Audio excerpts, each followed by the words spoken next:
Pinocchio! He'd raced to the hoop and leapt toward the flame, but stumbling had fallen, and rising was lame. And as everyone knows, a lame donkey is of no use to a circus.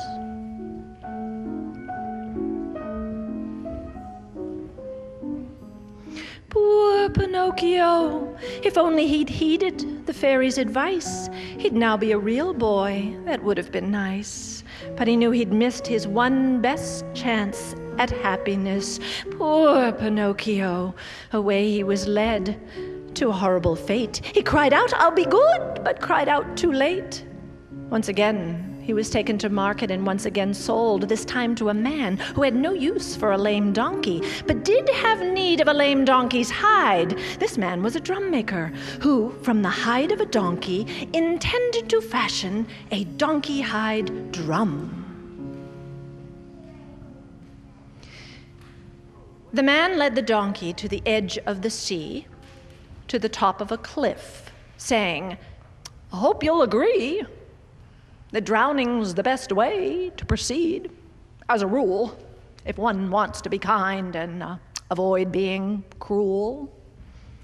With those words, the drum maker, making sure he held tight to the rope that held tight to Pinocchio's collar, pushed the little lame donkey off the edge of the cliff and into the sea.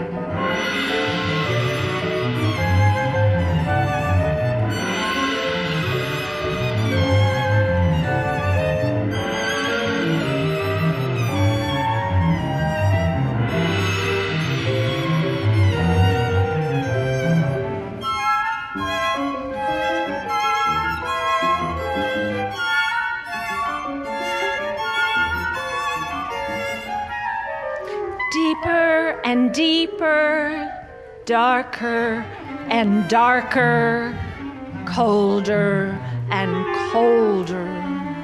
Down, down, down, Pinocchio sank into dismal gloom, until the only light he saw was the light in the eyes of curious fish. While high above, in the warm sunlight, the drum maker sat, dangling the rope into the water like a fisherman hoping for a bite.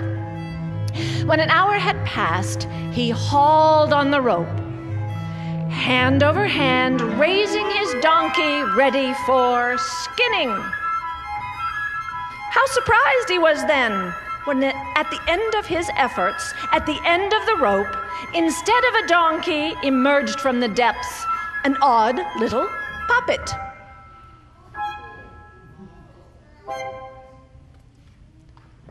"Who are you?" the man shouted down from the cliff.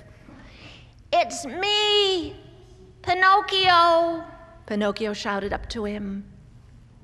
"Where's my donkey?" the man cried. "The fish ate him," Pinocchio cried back. "I'm all that's left."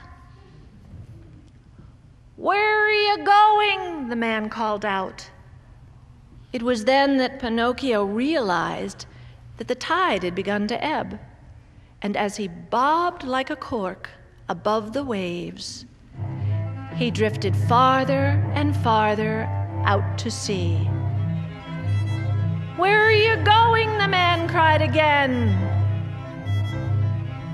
For by now, Pinocchio was no more than a small speck in an endless sea. "I'm not at all certain," Pinocchio replied, though his voice was very faint. "But I know this: when I arrive there, wherever it may be, I will search for the Blue Fairy, and finding her, I will search for my father. And once I've found them both, I'll be good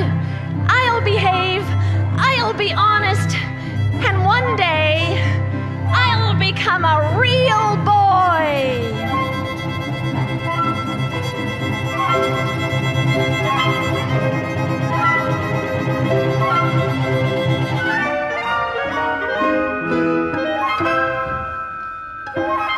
And that's exactly what he did.